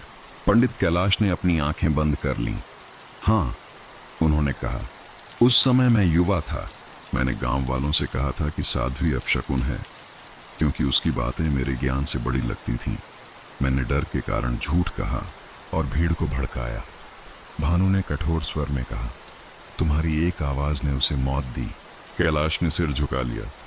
हाँ, और वही आवाज अब 20 साल बाद लौटी है, सर्दी बनकर, रवि ने कहा। पर अब तो उसने क्षमा पा ली। कैलाश की आंखों में आंसू थे। हाँ, उसे क्षमा मिली, पर मुझे नहीं, क्योंकि मैं अब भी जीवित हूं और उसका वचन अभी अधूरा है। देव की दादी ने दीपक उठाया। कैलाश, उन्होंने कहा, अगर तू सचमुच पश्चाताप चाहता है तो आज रात वही करेगा जो उसने उसे करने नहीं दिया था। वह वचन पूरा करेगा। सब मंदिर पहुंचे। रात का समय था, वही नीला चांद, वही हवा, पर इस बार उसमें डर नहीं था, बस इंतजार था। कैलाश ने मंदिर के सामने वही पत्र रखा और बोला, हे साध्वी, तू सत्य थी, मैं झूठ था। अब मैं तुझे तेरे शब्द लौटा रहा हूं। उसने पत्र को दीपक की लौ में डाल दिया। कागज धीरे धीरे जलता गया। धुएं में एक आकृति बनी, वही शीत साध्वी। वह मुस्कुराई, अब तू भी मुक्त है। और जैसे ही उसके शब्द मिटे, मंदिर की दीवारों से गिरती राख हवा में उड़ने लगी। कैलाश की आंखें धीरे धीरे बंद हो गईं। उसके चेहरे पर दर्द नहीं, शांति थी। भैरव नगर में अगली सुबह अजीब थी। ठंड नहीं थी, पर हवा में एक हल्की ठहराव था। लोगों ने देखा मंदिर की घंटी खुद बज रही थी और आसमान में बर्फ नहीं, राख तैर रही थी। देव की दादी ने कहा, यह खून और राख का मेल है, जहां अपराध और प्रायश्चित एक साथ जल गए। रवि ने तालाब के किनारे खड़े होकर देखा। पानी शांत था। उसकी सतह पर बस एक आखिरी शब्द लिखा था, संतुलन। नीमा ने मुस्कुराकर कहा, अब ठंड किसी के बदले की कहानी नहीं, बल्कि संतुलन की याद है। भानु ने सिर झुकाया, और यही असली गर्मी है, जब इंसान अपने पाप को जलाकर राख कर दे। भैरवनगर की धरती अब शांत थी। ठंड का श्राप मिट चुका था। मंदिर की घंटियां अब भय की नहीं, भक्ति की ध्वनि दे रही थी। पर हर कहानी की तरह ठंड का बदला की कथा भी अभी पूरी नहीं हुई थी, क्योंकि हर शांति के भीतर कहीं न कहीं एक अधूरी प्रतिज्ञा छिपी होती है। रवि को लगता था सब खत्म हो गया, पर तीसरी रात, जब पूरा गांव गहरी नींद में था, मंदिर की ओर से फिर वही नीली लौ उठी, धीमी पर स्थिर, जैसे कोई लौटकर नहीं, बस याद दिलाने आया हो कि सच की रखवाली भी एक जिम्मेदारी है। सुबह जब रवि मंदिर पहुंचा तो देखा, जहां कल पत्र की राख उड़ गई थी, वहीं अब राख के छोटे छोटे टुकड़े मिलकर कोई आकृति बना रहे थे, जैसे किसी ने राख से शब्द गढ़े हों। वह झुककर देखने लगा। अक्षर अस्पष्ट थे, पर धीरे धीरे एक पंक्ति उभर आई, सर्दी सोई नहीं, वचन में जीवित है। रवि के भीतर कुछ कांप गया। नीमा भी वहां पहुंच चुकी थी। भैया, इसका मतलब, रवि ने धीरे से कहा, मतलब यह कि साध्वी ने सिर्फ क्षमा नहीं छोड़ी, उसने वचन छोड़ा था, एक ऐसा वचन जो हमें बचाने के लिए खुद को जिंदा रखेगा। नीमा ने मंदिर की दीवारों पर हाथ रखा। दीवारें हल्की हल्की कांप रही थीं, जैसे भीतर कोई सांस ले रहा हो। दोपहर को रवि और नीमा देव की दादी के पास पहुंचे। दादी मंदिर के सामने पीपल के नीचे बैठी थीं। उनके सामने वही मिट्टी की थाली रखी थी जिसमें हर दीपोत्सव का पहला दीप रखा जाता था। रवि ने राख के अक्षरों की बात बताई। दादी ने शांत स्वर में कहा, हाँ बेटी, साध्वी ने 2 वचन लिए थे। पहला, जब तक सच नहीं बोलेगा ठंड जिंदा रहेगी, और दूसरा, जब तक मनुष्य लालच से भरेगा ठंड लौटेगी। नीमा ने हैरानी से पूछा, मतलब अगर हमने फिर कोई पाप किया? दादी ने उसकी बात पूरी की, तो सर्दी फिर लौटेगी। इंसान के भीतर उनकी आंखें नम थीं। वह ठंड अब मौसम नहीं होगी, वह मन की ठंड होगी, झूठ, ईर्ष्या और स्वार्थ की। भानु सिंह मंदिर के पास आया। उसके हाथ में अपने पुराने औजार थे, वो जो उसने ठंड का त्योहार शुरू होने के दिन छोड़ दिए थे। उसने कहा, मैंने ठंड को झेला है, और अब मैं जानता हूं, अगर फिर कभी मैंने किसी की सच्चाई को दबाया तो वही ठंड मेरे दिल में लौटेगी। ललिता ने उसकी ओर देखा, तो क्या हम सब पर वो वचन लागू है? भानु ने सिर हिलाया, हाँ, क्योंकि साध्वी ने कभी किसी एक को नहीं श्रापा था, उसने पूरी मानवता को चेताया था। नीमा के हाथ में अब भी ताबीज का टूटा टुकड़ा था। वह उसे मंदिर की दीवार पर रख देती है। अचानक राख की परत उसके चारों ओर घूमने लगी, जैसे हवा में कोई आकृति फिर बनने लगी हो। और फिर शीत साध्वी की हल्की छवि प्रकट हुई। अब वह पूरी तरह शांत थी, पर उसकी आंखों में वो चमक थी जो किसी गहरे ज्ञान से आती है। उसकी आवाज अब हवा में गूंजने लगी, धीमी मगर स्पष्ट। मैं ठंड नहीं, संतुलन थी। जब तक दुनिया में छल रहेगा, ठंड मेरे रूप में लौटेगी, सर्द हवा बनकर नहीं, इंसान की आत्मा की बेचैनी बनकर। वह आगे बोली, याद रखना, आग और ठंड दोनों भीतर हैं। अगर तुमने किसी के सत्य को जलाया तो मेरी ठंड तुम्हें घेर लेगी। फिर उसकी छवि हवा में विलीन हो गई। नीमा ने महसूस किया कि दीवार पर अब कोई राख नहीं थी, बस एक हल्की गंध थी जो बर्फ की नहीं, भीगी मिट्टी की थी। रात को फिर गांव के चौक में लोग एकत्र हुए। हरीश पटेल ने कहा, अब हमें यह वचन अपने बच्चों को सिखाना होगा। साध्वी ने हमें सर्दी से नहीं, हमारे खुद के अंधकार से बचाया था। रवि ने आगे कहा, अब हर साल ठंड का त्योहार के दिन हम न सिर्फ दीप जलाएंगे, बल्कि सच्चाई का वचन भी लेंगे कि किसी के दर्द को छुपाएंगे नहीं और किसी झूठ से आग नहीं बुझाएंगे। नीमा ने उस सभा में सबके बीच जाकर कहा, और अगर कभी ठंड लौटे तो डरना मत, समझना वह हमें फिर से याद दिलाने आई है कि इंसानियत को गर्म रखना ही सबसे बड़ी पूजा है। अगले दिन सूरज भैरव नगर पर ऐसे उगा जैसे किसी ने पहाड़ियों के पीछे से सुनहरी चादर खींच दी हो। मंदिर की छत पर रखे दिए की लौ में अब भी हल्की नीली झिलमिल थी। देव की दादी ने उसे देखकर कहा, देखो वह लौ बुझी नहीं, क्योंकि हर कहानी तब तक जीवित रहती है जब तक मनुष्य अपनी ठंड को पहचानता है। रवि और नीमा मंदिर की सीढ़ियों पर बैठे रहे।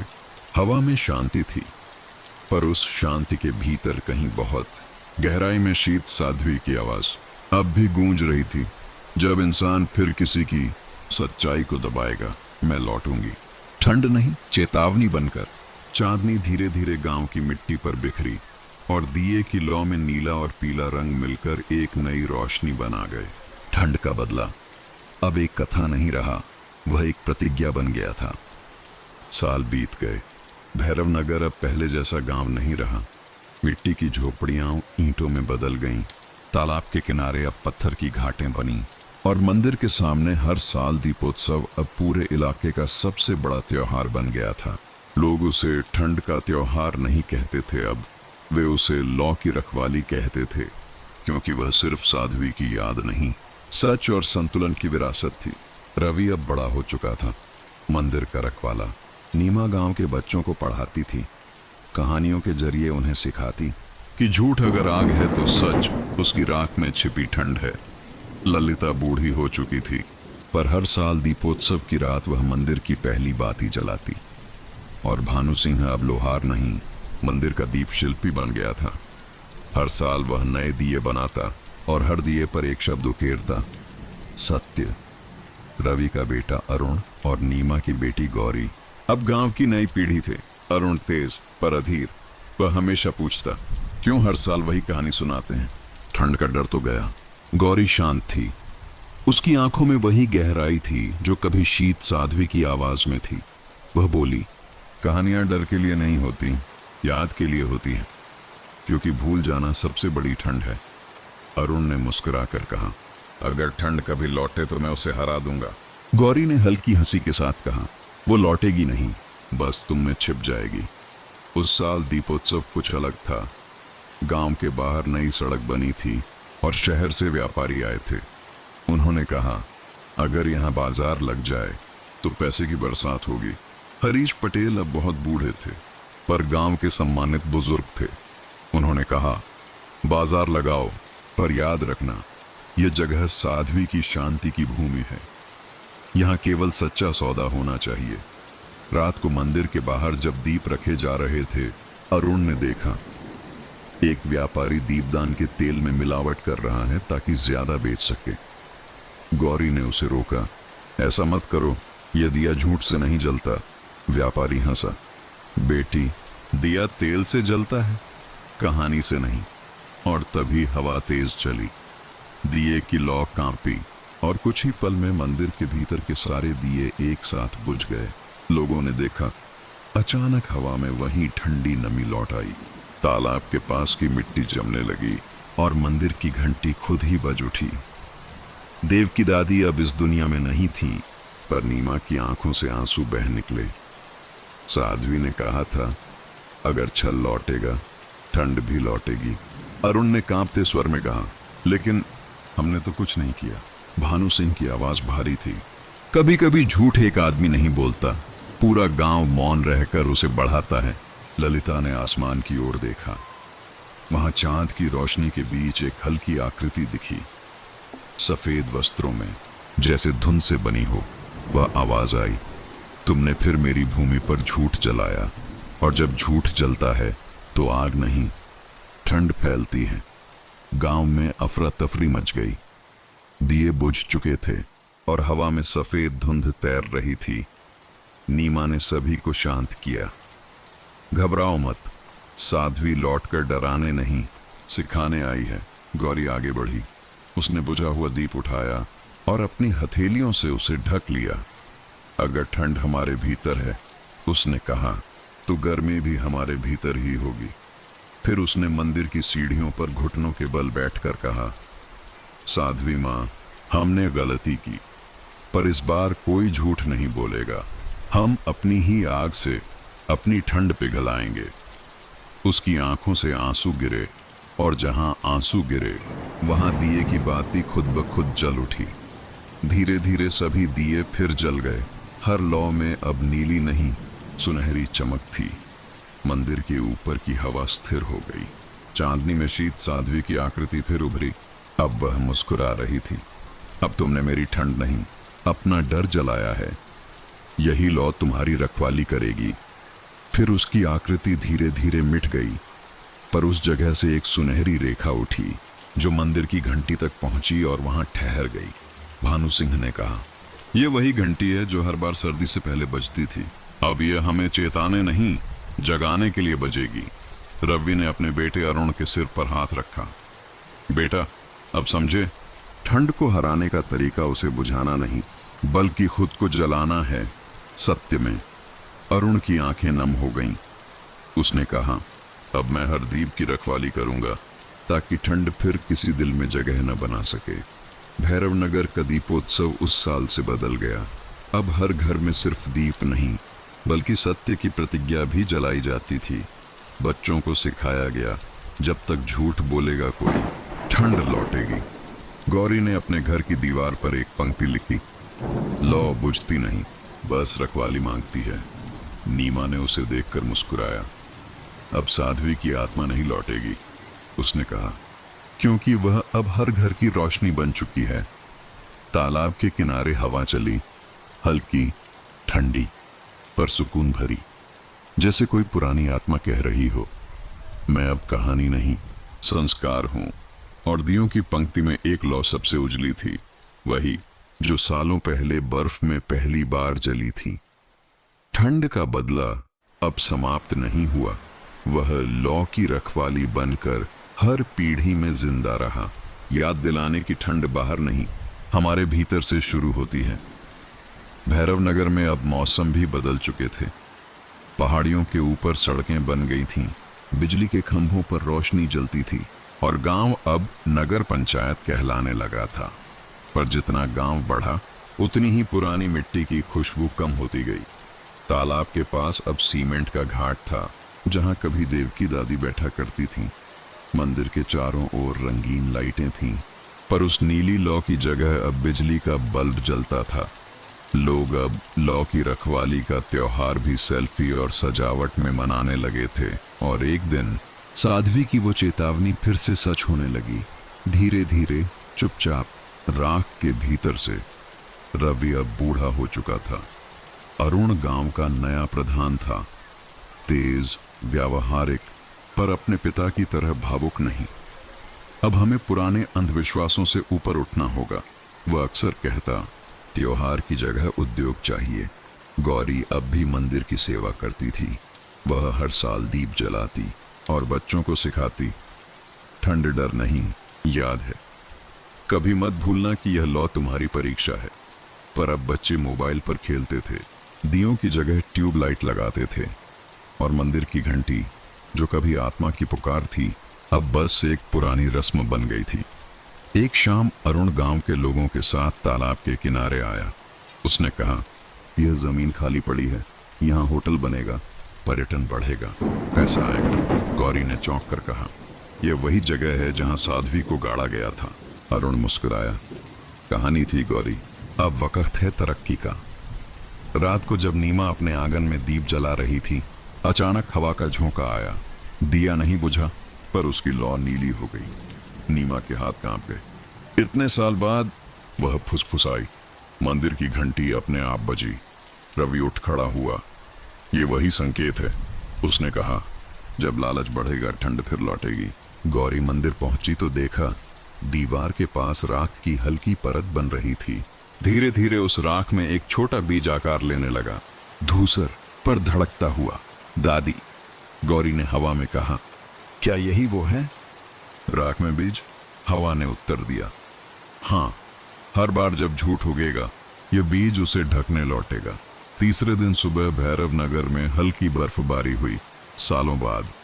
लोगों ने पहले तो खुशी मनाई, वाह कितना सुंदर लग रहा है, पर दोपहर तक खेतों में परत जमने लगी। फसलों की सांस रुकने लगी, मवेशियों की नथुनों से धुआं निकलता, हवा में वही जानी पहचानी नमी लौट आई, ठंड की, लेकिन इस बार बिना दया की। रवि ने कहा, यह मौसम नहीं, संकेत है। पर अरुण ने ताना मारा, पिताजी अब ये पुरानी बातें बंद कीजिए, ये बस जलवायु परिवर्तन है। गौरी ने धीरे से कहा, नहीं भैया, ये वही है जो हमसे वादा करके गई थी। रात को मंदिर में केवल एक दिया जल रहा था। गौरी ने ताबीज का वह नीला टुकड़ा निकाला जो उसने सालों से संभाल कर रखा था। वह उसे धरती पर रखकर बोली, हे साध्वी, अगर यह ठंड फिर लौट आई है तो मैं इसे फिर शांत करूंगी, पर इस बार इंसानों की गलती की जगह उनकी भूख बुझाऊंगी। उसने गांव के बच्चों को बुलाया, सबने एक एक दिया अपने हाथ में लिया। ये दिए डर भगाने के लिए नहीं, सत्य जगाने के लिए हैं। उसने कहा। धीरे धीरे मंदिर की सीढ़ियां रोशनी से भर गईं। ठंड की हवा दियों को झुलाने लगी, पर कोई लौ नहीं बुझी। नीमा ने कहा, देखो, ये वही गर्मी है जो पीढ़ियां जला रही हैं। अगली सुबह जब अरुण निर्माण स्थल पर पहुंचा तो देखा, जहां खुदाई हुई थी वहां मिट्टी नहीं, सफेद राख थी। मजदूरों ने बताया, हमने रात में कुछ आवाजें सुनी, जैसे कोई कह रहा हो, ये जमीन सांस लेती है। अरुण की आंखें भर आईं। उसे अपने पिता रवि की बातें याद आईं। यह भूमि किसी के लालच से नहीं, किसी की आत्मा से बनी है। वह मंदिर की ओर भागा और घुटनों के बल गिर गया। साध्वी माँ, मैंने तुम्हारी चेतावनी नहीं मानी, मुझे माफ कर दो। हवा थम गई, तालाब का पानी हल्का चमका और मंदिर की घंटी खुद ब खुद बजी। राख में पड़ा वह बीज अब सोना सा चमक रहा था। गौरी ने बीज को दोनों हाथों में उठाया। यह अब सर्दी का नहीं, संतुलन का बीज है। उसने कहा, इसे हम गांव के बीच बोएंगे ताकि लोग याद रखें, धरती की गर्मी और इंसान की ठंड एक दूसरे से जुड़ी है। सब लोग इकट्ठे हुए, अरुण, रवि, नीमा, ललिता, सबने अपने हाथों से मिट्टी डाली। उस जगह एक पौधा उगने लगा, छोटा, पर उसकी पत्तियां हल्की नीली थीं। रवि मुस्कुराया, यह शीत साध्वी का वरदान है। वो लौ जो कभी बुझी नहीं, अब धरती पर जड़ें बना रही है। रात को गांव के बच्चे उस पौधे के चारों ओर बैठे। गौरी ने उन्हें कहानी सुनाई। कभी यहाँ ठंड इंसानों से ज्यादा जिंदा थी, पर जब उन्होंने झूठ छोड़कर सत्य बोला तो ठंड फूल बन गई, और वही फूल अब इस पौधे में है। बच्चे मुस्कुराए। किसी ने पूछा, अगर झूठ फिर लौट आया तो? गौरी ने कहा, तो यह पौधा हमें जगा देगा, क्योंकि अब साध्वी ठंड नहीं, चेतना है। सुबह की पहली किरण उस पौधे पर पड़ी, उसकी पत्तियां चमकी और एक हल्की नीली रोशनी फैली। लोगों ने देखा, हवा में धुंध नहीं, खुशबू थी। नीमा ने आसमान की ओर देखा और कहा, अब ठंड का बदला पूरा नहीं, संतुलन का वचन शुरू हुआ है। भैरव नगर की मिट्टी में उस दिन से हर साल हल्की ठंड रहती थी, न काटने वाली, न बुझाने वाली, बस याद दिलाने वाली कि सच की राख में ही जीवन का बीज छिपा होता है। और मंदिर की घंटी अब हर सर्दी नहीं, हर सूर्योदय पर बजती थी, लौ की रखवाली के नए युग का संकेत बनकर। ठंड का बदला अब युग की गाथा बन चुका था, जहां सर्दी डर नहीं, सत्य का प्रहरी बनकर हर पीढ़ी में जन्म लेती रही। भैरव नगर अब मानचित्रों में एक प्रेरक गांव कहलाने लगा था। लोग दूर दूर से आने लगे थे, कहने, यह वो धरती है जहां ठंड कभी जिंदा थी, और अब वही धरती गर्मी की मिसाल है। लेकिन समय की चाल किसी दीपक जैसी होती है, अगर उसकी बाती छोटी हो जाए तो लौ धीमी पड़ जाती है। और यही धीरे धीरे भैरव नगर में फिर होने लगा था, न किसी श्राप से, न किसी आत्मा से, बल्कि मानव की व्यस्तता से। अब रवि बहुत बूढ़ा हो चुका था। अरुण गांव की राजनीति और शहरों की बैठकों में उलझ गया था। गौरी मंदिर और बच्चों को संभालती रही, पर उसने देखा, अब बच्चे कहानियों से ज्यादा स्क्रीन पर रोशनी देखते हैं। नीमा अब बहुत कम बोलती थी, बस शाम को मंदिर की सीढ़ियों पर बैठकर पुरानी नीली लौ को याद करती। कभी कभी वह कहती, हमारे भीतर का मौसम बदलने लगा है, और लोग हंसकर टाल देते। भानु और ललिता अब नहीं रहे। उनकी समाधियों के पास अब पीपल का पेड़ बड़ा हो गया था, उसी के नीचे हर साल दीपोत्सव मनाया जाता था। पर उस साल जब लौ की रखवाली का त्योहार आया, कुछ बदला हुआ था। दियों की जगह अब इलेक्ट्रिक बल्ब लग गए थे और तालाब के किनारे की मिट्टी पर अब प्लास्टिक की परत थी। गौरी रोज उस नीले पौधे के पास जाती थी, वही जो राख में बीज से उगा था, पर अब उसकी पत्तियां मुरझाने लगी थीं। उन्होंने अपनी माँ नीमा से कहा, लगता है मिट्टी में कुछ कमी है। नीमा ने मिट्टी उठाकर सूंघी। उसमें अब वह गंध नहीं थी जो कभी साध्वी की थी। यह कमी नहीं, संकेत है, उसने कहा। जब इंसान अपनी जमीन से दूर होने लगे, धरती भी उसकी भाषा भूल जाती है। रवि ने भी यह देखा। वह मंदिर की ओर गया, जहां घंटी कई दिनों से नहीं बजी थी। उसने धीरे से रस्सी खींची, पर आवाज नहीं आई। गांव में हवा चल रही थी, पर उसमें ठंड नहीं, एक सूखापन था, जैसे प्रकृति खुद रुक गई हो। एक रात गौरी ने सपना देखा। वही सफेद वस्त्रों वाली आकृति उसके सामने खड़ी थी। शीत साध्वी, अब और अधिक शांत, पर आंखों में दर्द था। गौरी, उसने कहा, तुम लोगों ने ठंड को हराया, पर गर्मी को बेपरवाह छोड़ दिया। अब धरती झुलसने लगी है, और जब संतुलन टूटता है, तब मेरी लौ भी कांपने लगती है। गौरी ने पूछा, माँ, अब क्या करें? साध्वी ने हाथ बढ़ाया। उसकी हथेली में वही ताबीज का चिन्ह चमक रहा था। अब सुनहरा हो चुका था। मिट्टी को याद दिलाओ कि वह जीवित है। जब इंसान मिट्टी की इज्जत भूल जाता है, तब ठंड या गर्मी नहीं, विनाश लौटता है। गौरी की आंख खुली।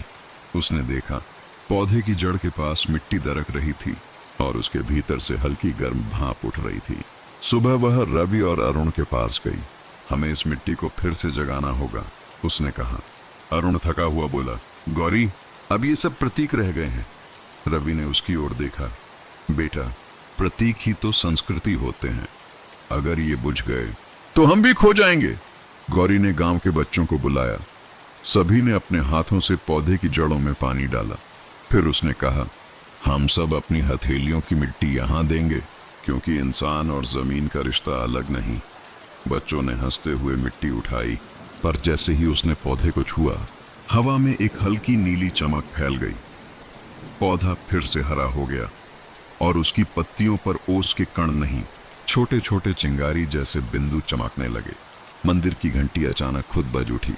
हवा में एक लहर उठी और साध्वी की आवाज फिर गूंजी, याद रखो, ठंड और गर्मी दोनों एक चेतावनी है। जब भी इंसान अपने स्वार्थ से प्रकृति को दबाएगा, मेरी लौ कांप उठेगी और धरती उसे आईना दिखाएगी। लोग डर गए, पर गौरी ने कहा, डरने की नहीं, समझने की जरूरत है। ये ठंड नहीं लौटी, ये चेतावनी है कि हम धरती के साथ संतुलन भूल रहे हैं। कुछ महीनों में भैरव नगर ने फिर से अपने भीतर का मौसम बदला। गांव वालों ने खेती में रासायनिक दवा बंद कर दी। तालाब की सफाई शुरू हुई और हर बच्चे को मिट्टी में पहला बीज खुद बोना सिखाया गया। दीपोत्सव अब सिर्फ रोशनी का नहीं, धरती का उत्सव बन गया। हर दिए के नीचे मिट्टी का एक छोटा बीज रखा जाता था, जिसे संतुलन का दीप कहा गया। रवि की आंखें नम थीं। अब लौ सिर्फ साध्वी की नहीं रही, उसने कहा, अब यह धरती की आत्मा है। नीमा मुस्कुराई, और यह लौ तब तक जलती रहेगी जब तक इंसान खुद को इस मिट्टी का हिस्सा समझेगा। रात को मंदिर की छत से आसमान झिलमिला रहा था। गौरी ने बच्चों से कहा, देखो ये तारे, हर तारा एक लौ है जो किसी सच की रखवाली कर रहा है। बस यही समझना कि जब दिल ठंडा पड़े तो किसी और के दीप से लौ मांगने में शर्म मत करना। नीली हवा मंदिर के चारों ओर घूमी, धीमी, कोमल और सुकून भरी। साध्वी की आवाज फिर हल्की गूंजी, अब मैं ठंड नहीं, संतुलन की लौ हूं। जब तक इंसान धरती का आदर करेगा, तब तक मैं उसमें जलती रहूंगी। गौरी ने आसमान की ओर देखा। चांदनी उस पौधे पर पड़ रही थी और उसकी पत्तियां हल्की नीली चमक में झूम रही थीं। भैरव नगर अब सिर्फ एक गांव नहीं था, वह एक संदेश बन चुका था। सर्दी लौट सकती है, पर इंसान अगर सच और प्रकृति से जुड़े रहे तो हर ठंड, हर समय लौ बनकर जगमगाती रहेगी। ठंड का बदला का अंतिम रूप, संतुलन की लौ। वह कथा जो बर्फ से शुरू हुई और जीवन की गर्मी पर खत्म हुई।